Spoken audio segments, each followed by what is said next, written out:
नमस्कार, स्वागत है आपका। जी बिहार झारखंड देख रहे हैं आप। आपके साथ मैं हूं रश्मि। अगले आधे घंटे तक हम आपको दिखाएंगे झारखंड की तमाम अहम खबर। सबसे पहले बात करेंगे चतरा की। बड़ी खबर मिल रही है, जहां नक्सलियों ने जमकर उत्पात मचाया। नक्सलियों ने सड़क निर्माण में लगे कंस्ट्रक्शन कंपनी के 4 वाहनों को फूंक कर इलाके में दहशत फैलाने की कोशिश की है।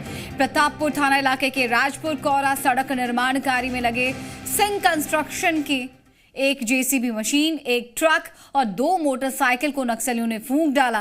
करीब 23 से ज्यादा नक्सलियों ने इस वारदात को अंजाम दिया है। नक्सलियों ने मजदूरों के साथ मारपीट भी की है। वारदात की सूचना मिलते ही पुलिस की टीम मौके पर पहुंची। बताया यह जा रहा है कि नक्सलियों की धरपकड़ के लिए इलाके में घेराबंदी कर दी गई है और सघन चेकिंग ऑपरेशन लगातार चलाया जा रहा है। एक्सक्लूसिव तस्वीरें से बिहार झारखंड आपको सबसे पहले दिखा रहा है कि किस तरह से इलाके में दहशत फैलाने की कोशिश की गई है। लाल आतंक की ये तस्वीरें आप देख रहे हैं चतरा से।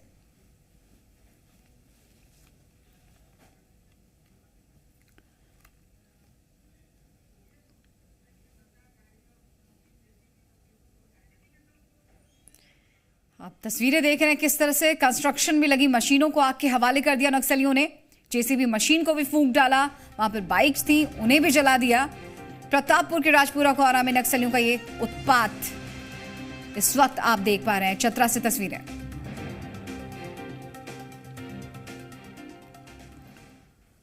अगली खबर गिरिडीह से है, जहां गिरिडीह में सर्च ऑपरेशन के दौरान पुलिस को बड़ी कामयाबी मिली। झारखंड बिहार के सीमा पर गिरिडीह पुलिस और सीआरपीएफ के संयुक्त अभियान में इनामी नक्सली दरोगी यादव को गिरफ्तार कर लिया गया। भेलवा घाटी थाना इलाके के धरपहरी से हाट को नक्सली को गिरफ्तार किया गया है। साथ ही चकाई थाना इलाके के मंझला डी से विस्फोटक भी बरामद किया गया। गुप्त सूचना के आधार पर यह बड़ी कार्रवाई की गई है। झारखंड बिहार बॉर्डर पर नक्सली जुटे हुए। इस सूचना के बाद सीआरपीएफ जवानों ने इलाके में सर्च ऑपरेशन शुरू कर दिया। नक्सली तो नहीं मिले वहां, लेकिन वहां से 9 पॉकेट विस्फोटक, 2 नक्सलियों की काली वर्दी, इलेक्ट्रिक डेटोनेटर, 2 पिट्ठू बैग, 1 नक्सली साहित्य समेत कई रोजमर्रा के इस्तेमाल की चीजें जवानों ने बरामद की है। गिरिडीह से गिरफ्तार दरोगी यादव नक्सली सिद्धू कोड़ा के दस्ते का सदस्य है। इसके ऊपर पुलिस ने 10 लाख रुपए का इनाम घोषित कर रखा था।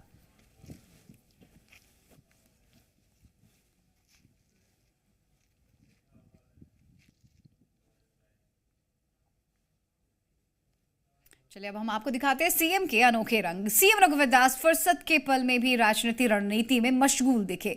जमशेदपुर में आम लोगों के साथ वो वनभोज सह मिलन समारोह में शामिल हुए। डिमना लेक पर हुए इस कार्यक्रम में सीएम ने बैडमिंटन में भी हाथ आजमाया और साथ ही साथ नागपुरी गीतों पर जमकर थिरकते हुए नजर आए।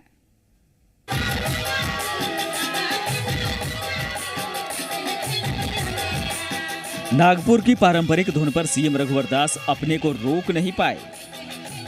डिमना लेक पर वनभोज सह मिलन कार्यक्रम में रघुवर दास आम लोगों के साथ जमकर झूमे।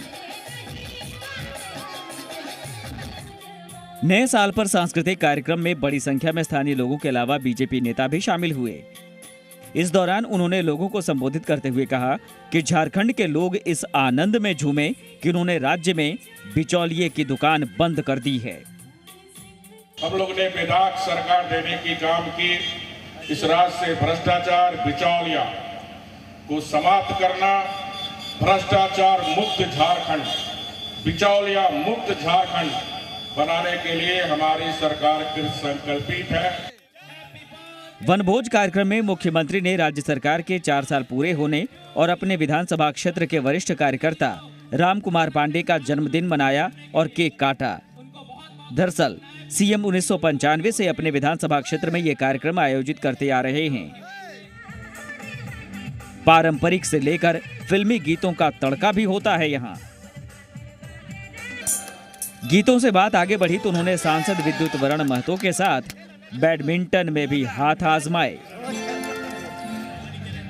इतना कुछ होने पर भूख तो लगेगी ही, इसलिए वनभोज के मौके पर भोजन का भी पूरा प्रबंध। जमीन पर छक्कर भोजन किया और कार्यकर्ताओं से बीजेपी के कारवां को आगे बढ़ाने का आह्वान किया। विधानसभा के पार्लियामेंट चुनाव में हम अभी से कमर कसकर लगकर घर घर तक लोगों को जानकारी देना और ये जो विपक्षी पार्टी गुमराह करने का काम कर रहे हैं उनको पर्दाफाश करने का भी काम, उनको बेनकाब करने का भी काम हमारी सरकार को करने की, हमारी पार्टी को करने की जरूरत है। कुल मिलाकर ये कार्यक्रम बीजेपी कार्यकर्ताओं और नेताओं के साथ मिल बैठने और उत्साह से भरने का होता है। नए साल के मौके पर नए संकल्प के साथ चलने का होता है। ज़ी मीडिया, जमशेदपुर।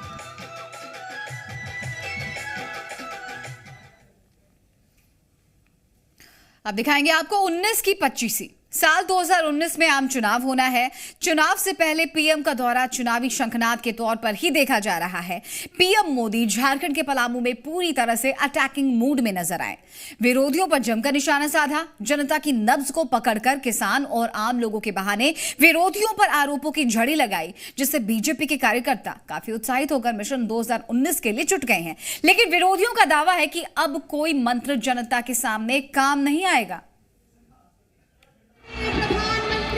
पीएम मोदी के पलामू दौरे से बीजेपी उत्साहित है। मौसम चुनावी है, लिहाजा मिशन 19 को पूरा करने की चुनौती भी है। पलामू में पीएम मोदी ने अपने संबोधन से एहसास करा दिया कि बीजेपी बैकफुट पर रहकर चुनाव मैदान में नहीं उतरेगी, बल्कि पार्टी के कार्यकर्ता फ्रंट फुट पर होकर विपक्ष के हमले का करारा जवाब देंगे। झारखंड बीजेपी भी मानती है कि मोदी ने कार्यकर्ताओं को रिचार्ज कर दिया है। कार्यकर्ताओं में जोश, उत्साह, जनता लवरेज है उत्साह से। और नरेंद्र मोदी जी के आने से हर कार्यकर्ता उत्साहित होता है, रोमांचित होता है। मोदी की सभा में आगामी चुनाव में विपक्ष के किसानों की कर्ज माफी के मुद्दे की काट की रणनीति की झलकियां दिखी। साथ ही ये संदेश भी दिया गया कि 5 साल की उपलब्धियों को हथियार बनाकर ही बीजेपी मिशन 19 को साधेगी। लेकिन विरोधी पार्टियों का दावा है कि अब जनता के सामने कोई दाव काम नहीं आएगा। ये सिर्फ और सिर्फ एक तरह से आप कह सकते हैं कि एक चुनावी दौरा ही आप मान सकते हैं और इसके अलावा कुछ भी नहीं। एक तरह से यहाँ के लोगों को ठगने का, एक आई वॉश करने का प्रयास है। जनता बिल्कुल अच्छी तरह समझती है। लिट्टीपाड़ा के उपचुनाव में भी इन लोगों ने शिलान्यास किया था। लिट्टीपाड़ा की जनता ने बता दिया। गोमिया का उपचुनाव था, उस समय धनबाद सिंदरी कारखाना आकर इन लोगों ने एक मैसेज देने का काम किया था। वहां की जनता ने भी सबक सिखाया। झारखंड की सियासत अब चुनावी मोड में जा चुकी है। पीएम के मंडल डैम शिलान्यास में भी चुनावी हुंकार के संकेत दिखे। पीएम से लेकर सीएम तक के तेवर विरोधियों पर तल्ख दिखे। विरोधियों पर आरोपों की झड़ी और अपने शासन की उपलब्धियों के साथ जनता की नब्ज पकड़ने की कवायद ने बीजेपी कार्यकर्ताओं को उत्साहित कर दिया है। कुमार चंदन, जी मीडिया, रांची। अब देखिए मंडल पर आर पार। मंडल डैम की शिलान्यास के बाद बिहार और झारखंड के किसानों को पानी मिलने की उम्मीदें बंधी, लेकिन इस पर जेएमएम की सियासत जारी है। नेता प्रतिपक्ष हेमंत सोरेन ने डैम के शिलान्यास को चुनावी स्टंट करार दिया है। हेमंत ने मंडल डैम के काम को रद्द करने की मांग की है। उन्हें आपत्ति इस बात से है कि बिहार से ज्यादा फायदा झारखंड को मिले। करीब 75% पानी झारखंड को मिले। हेमंत ने इसे 2019 के चुनावी समीकरण से भी जोड़कर देखा। साथ ही साथ 1972 से पेंडिंग प्रोजेक्ट को बिना किसी सर्वे और आकलन के शुरू करने का काम किया गया है, ऐसा उन्होंने आरोप लगाया है। प्रोजेक्ट की वजह से झारखंड के 30 से ज्यादा गांव डूब जाएंगे, इस तरह की आशंका उन्होंने जाहिर की है। 25 से 30 हजार लोग विस्थापित होंगे और इस डैम में शहीद नीलांबर पीतांबर का गांव चिमोसेरिया डुबा दिया जाएगा। उन्होंने इसका विरोध करने का ऐलान किया है। मंडल डैम की समीक्षा की मांग करते हुए हेमंत सोरेन ने कहा कि उस समय की आबादी और आज की आबादी में फर्क है। इस सियासी हमले पर मंत्री सीपी सिंह ने पलटवार करते हुए कहा कि हेमंत केवल बंटवारे की राजनीति करते हैं। पूरा का पूरा ये सरकार का चुनावी स्टंट है। जो इकरारनामा है, जल बंटवारे का दस्तावेज है, उस दस्तावेज का हम पुरजोर विरोध करते हैं और उसको रद्द करने का मांग करते हैं। और साथ में ये भी मांग करते हैं कि 75% पानी झारखंड के किसानों को दिया जाए। उनके डिक्शनरी में लोगों को लड़ाओ, बाहरी भीतरी का प्रोपेगेंडा खड़ा करो, इसी से उनको मतलब है, इसी से उनकी राजनीति चलती है, उसी तो मैं कहना चाह रहा हूँ कि हेमंत सोरेन इस तरह की भाषा का यदि प्रयोग करते हैं तो ये कोई बड़ी बात नहीं है। हेमंत सोरेन के कहने से या बोलने से काम तो नहीं रुकेगा। अखिल भारतीय महिला कांग्रेस की राष्ट्रीय अध्यक्ष सुष्मिता देव झारखंड के दौरे पर हैं। उन्होंने आज महिला कांग्रेस कमेटी की जिला स्तरीय कोर कमेटी की बैठक ली। इसमें 2019 लोकसभा चुनाव और विधानसभा चुनाव को लेकर मंथन किया गया। यहां आपको बता दें कि सुष्मिता देव राज्य भर के जिला अध्यक्षों और प्रखंड अध्यक्षों के साथ बैठक करेंगी और मिशन 2019 के लिए टिप्स देंगी। हमारी राष्ट्रीय अध्यक्षा मार्गदर्शक बन के हम लोगों के बीच में आई हैं। आज स्टेट एग्जीक्यूटिव को वो संबोधित करेंगी और हम लोगों को 2019 में जो झारखंड फतेह करना है, 2019 में जैसे मैंने आपको पहले भी बताया है कि झारखंड प्रदेश महिला कांग्रेस की अहम भूमिका होगी। तो आज हमारी राष्ट्रीय अध्यक्षा सारी महिलाओं को संबोधित करके और वो गुड़ दे के जाएंगी कि किस तरह से हमें बीजेपी सरकार को उखाड़ फेंकना है। जो बड़े रैलीज होते हैं, बड़ा कार्यक्रम होता है, उसमें महिला की संख्या कम होती है, परंतु पिछले जो राज्य में जो चुनाव हुए हैं और अगर इलेक्शन कमीशन का आप डेटा देखें, महिलाओं ने जिस मात्रा में वोट दिया है उनसे पुरुष से ज्यादा वोट दिया है। इसलिए हमारे राष्ट्रीय अध्यक्ष माननीय राहुल गांधी जी का कहना है कि महिला कांग्रेस का ये कर्तव्य है और ये हमारा पहला कर्तव्य है कि आज हर महिला तक हम पहुंचे। हजारीबाग से एक चौंकाने वाली खबर सामने आई है। जी हां, फर्जी डॉक्टर और फर्जी अस्पताल की वजह से लोगों की जान से खिलवाड़ किया जा रहा है। यहां पर 75,000 रुपए में आयुर्वेदिक का सर्टिफिकेट बनवाइए और मजे से डॉक्टर बन जाइए। हैरानी इस बात की है कि सिविल सर्जन भी इस मामले में कोई जांच नहीं करती। आयुर्वेदिक चिकित्सा के नाम पर ऑपरेशन तक किए जा रहे हैं, यानी लोगों की जिंदगी से हो रहा है सीधा खिलवाड़। हजारीबाग में मौत की दुकान, आयुर्वेदिक डिग्री पर धड़ल्ले से ऑपरेशन, 60 से 80 हजार में तैयार होती है मौत की दुकान। हजारीबाग की इन गलियों में चलती है मौत की दुकान।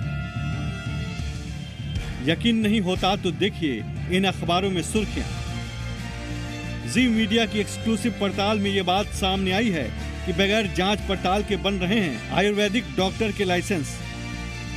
बस चाहिए 60 से 80 हजार रुपए। राहुल से बात किए तो क्लिनिकल इस्टेब्लिशमेंट देना है आयुर्वेदिक वालों को, लेकिन उनसे एफिडेविट लेके लेना है कि हम सिर्फ आयुर्वेदिक प्रैक्टिस करेंगे और उसमें 75,000 रुपया नहीं लेते हैं। फिर 75,000 रुपए जाते कहाँ हैं? कौन है फर्जीवाड़े का सौदागर? हमारी पड़ताल शुरू हुई इंद्रपुरी चौक स्थित रांची सेवा सदन नर्सिंग होम से। नर्सिंग होम का संचालक इस्लाम रजा असलम रजा खुद फर्जी तरीके से आयुर्वेद की डिग्री हासिल कर चुका है। आरोप है कि उसने सिविल सर्जन कार्यालय से करीब 20-25 लोगों को भी ऐसी फर्जी डिग्री दिलवाई है। हम भी एक ग्राहक बनकर पहुंचे। उसने बगैर डर के 60 से 80 हजार रुपए में किसी से फोन पर बात की जो सर्टिफिकेट बनाने के लिए तैयार था। कोई आदमी है इसको बता दे रहा है देखिए कैसे होता है। हेलो, कितना बताया था? बताइए तो बताइए तो। 6280 मामला सेट था क्योंकि सेटिंग उसकी पक्की थी। हमने दोबारा पूछा कि कहीं कोई डर तो नहीं। जैसे बाद में फिर छापा हुआ पड़ेगा तो हम लोग को दिक्कत नहीं होगा सर। क्या है कि आज के समय में देखिए रहे वो छापा मारेगा, आपको बोर्ड लगा दीजिए वहाँ, वो क्लिनिक का नाम आपको जाएगा। ठीक है, बोर्ड लगा देता है। बहुत सारा लोग बोलता है कि नहीं फर्जी लिखा दिया है, जांच किया जाए। जांच होता है, जांच तो रजिस्ट्रेशन नंबर डालिएगा, जहाँ पे डालिएगा। यानी इस्लाम को फर्जीवाड़े में महारत हासिल थी। सिविल सर्जन की बातें भी हैरान करने वाली थी क्योंकि वो बगैर देखे समझे लाइसेंस दे देती। सर बिहार वगैरह का रहता है इसलिए हम दे देते हैं, और बिहार से बाहर का रहेगा तो दे दें। झारखंड का तो यहाँ कोई है ही नहीं आयुर्वेदिक। केरल से लेके आएगा, केरल का सर्टिफिकेट केरल वाला तो हम कभी नहीं किए हैं। यानी आंखें मूंद कर ललिता वर्मा निबंधन जारी कर देती हैं। फिर कौन बहती गंगा में हाथ नहीं धोना चाहेगा? मैडम किसी सूरज का नाम बताती हैं जिसकी बात मानकर वो आयुर्वेदिक प्रैक्टिस का निबंधन जारी करती हैं, लेकिन चलता है नर्सिंग होम। मौत की दुकान। हजारीबाग में लगातार ऐसी घटनाएं सामने आ रही हैं कि लोगों की मौत हो रही है। अब देखना गौरतलब होगा कि हमारे इस ऑपरेशन के बाद सरकार चेतती है और कार्रवाई करती है कि नहीं। यादवेंद्र सिंह मुन्नू, हजारीबाग, जी मीडिया। साहिबगंज जिले में बिहार और झारखंड के बीच सीमा विवाद सुलझाने की कवायद तेज हो गई है। दोनों राज्य के अधिकारियों की बैठक में जल्द से जल्द विवाद के निपटारे के लिए सहमति बन गई है। उम्मीद है कि इस विवाद के सुलझ जाने से दियारा में होने वाले खून खराबे पर जल्द ही रोक लग जाएगी। सुलझेगा सीमा विवाद, खत्म होगा खूनी संघर्ष, बैठक में बनी रणनीति।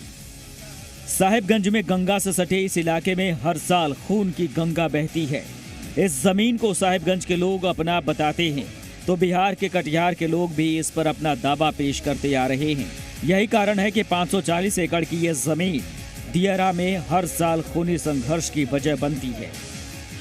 सीमा विवाद के कारण में रैयतों में खून खराबा होते रहता है, इसीलिए हम लोग हाईकोर्ट के सहारा लिए गुहार लगाए हुए हैं और मांग कर रहे हैं झारखंड से भी कि हम लोग को सीमा कर दिया जाए। नापी हो जाएगा तो सबका अपना अपना शांतिपूर्वक खेती करेगा, खाएगा, ये झमेला न रहे। झारखंड हाईकोर्ट की पहल पर बिहार और झारखंड के अधिकारी 40 साल से जारी विवाद को सुलझाने के लिए एक टेबल पर आ बैठे और विवाद सुलझाने का रोड मैप तैयार कर लिया गया। नापी को लेकर के समस्या कि उसका उस प्लॉट का विस्तार कहाँ तक है, उसी के लिए एक आज निर्णय हुआ कि नापी करा लिया जाए। माननीय उच्च न्यायालय के आदेश के आलोक में भी और जो एडमिनिस्ट्रेटिव प्रक्रिया है उसके तहत भी यही निर्णय लिया गया है कि जनवरी तक हम लोग सीमांकन का कार्य पूरा करते हुए उस क्षेत्र में कटिहार जिले और साहिबगंज जिले की सीमा को स्पष्ट रूप से चिन्हित करेंगे ताकि भविष्य में किसी तरह का विवाद नहीं रहे। जमीन का सर्वे नहीं होना इस इलाके में विवाद की अहम वजह रही है। फसलों की लूट एक दूसरे के बीच खून खराबे की वजह बनती रही है। उम्मीद है कि विवाद के निपटारे से यहां बहुत जल्द अमनो चैन की गंगा बहेगी। पंकज, जी मीडिया, साहिबगंज। उधर राज्य के आश्रय गृह की स्थिति में सुधार का प्रयास शुरू हो गया है। गरीबों को अब खुले आसमान के नीचे रात नहीं गुजारनी पड़ेगी। नई व्यवस्था के तहत आश्रय गृह में बेड, चादर, कंबल, मच्छरदानी और रूम हीटर की व्यवस्था की गई है।